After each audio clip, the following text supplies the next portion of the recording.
Bharat global trade का नया खेल। इन दोनों दुनिया की इकोनॉमी में सुस्ती के बादल हैं, लेकिन भारत की चमक बरकरार है।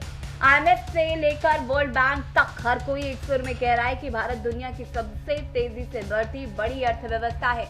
लेकिन ये कामयाबी सिर्फ आंकड़ों तक सीमित नहीं है। ये कामयाबी है उस रणनीति की जो ट्रंप के टैरिफ वार और धमकियों के बीच भारत को ग्लोबल ट्रेड का नया केंद्र बना रही है।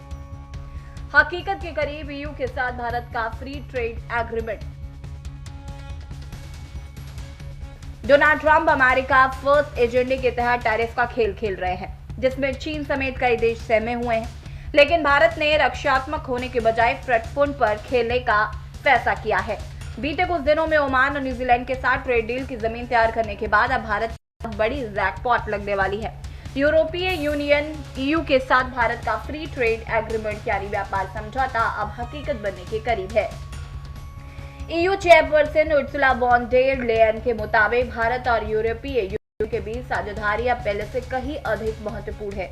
हम व्यापारिक समझौते को लेकर सकारात्मक दिशा में आगे बढ़ रहे हैं। 16वां भारत ईयू शिखर सम्मेलन 25 से 27 जनवरी। यूरोपियन काउंसिल के president Antonio Luis Santos da Costa और यूरोपियन कमीशन की president Ursula von der Leyen 25 से 27 जनवरी तक भारत दौरे पर हैं।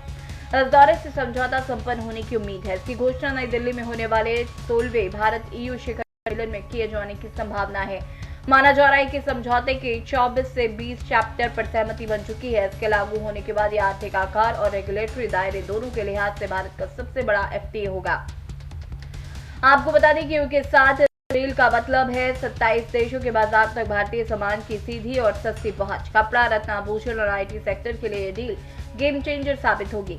साफ है कि भारत ने दुनिया को संदेश दे दिया है, धमकियां अपनी जगह है, लेकिन भारत का व्यापार अपनी जगह। भारत अब किसी एक देश पर निर्भर रहने के बजाय दुनिया के हर कोने में धाक जमा रहा है।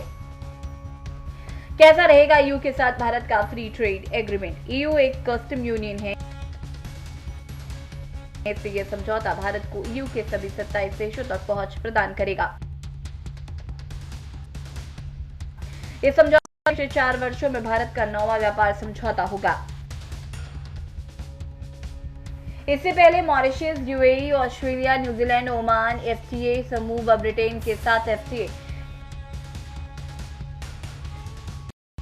इंडो पैसिफिक इकोनॉमिक फ्रेमवर्क के सदस्य देशों के अलावा अमेरिका के साथ एफटीए से भारत को फायदे।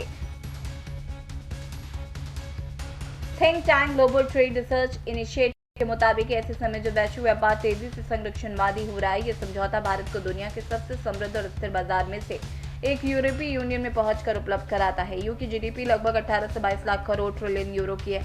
यहाँ 45 करोड़ उच्च आय वाले उपभोक्ता। बता दें कि वित्त वर्ष 2024-25 में भारत ने यूरोपीय यूनियन को लगभग 76 अरब डॉलर का निर्यात और 61 अरब डॉलर का आयात किया है। इस तरह भारत ट्रेड सरप्लस में रहा।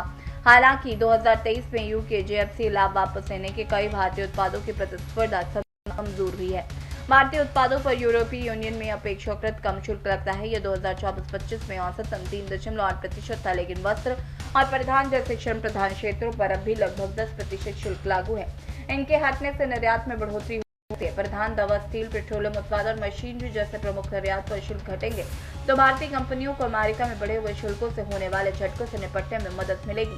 सेवा क्षेत्र में भी कंपनियों को अमेरिका में बढ़े हुए शुल्कों से होने वाले झटकों से निपटने में मदद मिलेगी। सेवा में भी विशेषकर आईटी और अन्य स्किल प्रधान क्षेत्रों में भारत अपने विशाल और कुशल कार्यबल का बेहतर उपयोग कर सकेगा। इससे यूरोप को सर्विसेज निर्यात बढ़ेगा और अमेरिकी बाजार पर अत्यंत निर्भरता कम की जा सकेगी। वहीं भारत के लिए यूरोपीय यूनियन के साथ ये व्यापार समझौता इसलिए भी अहम है क्योंकि इसका संभावित दायरा बहुत व्यापक है। ब्रसेल्स के लिए भारत उसकी चीन पर निर्भरता कम करने और रणनीतिक रूप से सहयोगी माने जाने वाले देशों के साथ संबंध मजबूत करने में एक बड़े पार्टनर के रूप में उभरा है। दरअसल भारत यूरोपीय संघ मुक्त व्यापार समझौते पर बातचीत साल 2007 से चल रही थी और ये लगातार एक दशक तक ठप पड़ी रही। हालांकि तमाम राजनीतिक गतिविधियों में नए सिरे से सक्रियता आने के बाद 2022 में इसे फिर से शुरू किया गया था। तब से इंडिया ईयू ट्रेड डील को लेकर बात लगातार आगे बढ़ी है। स्पेशल डेस्क के न्यूज इंडिया।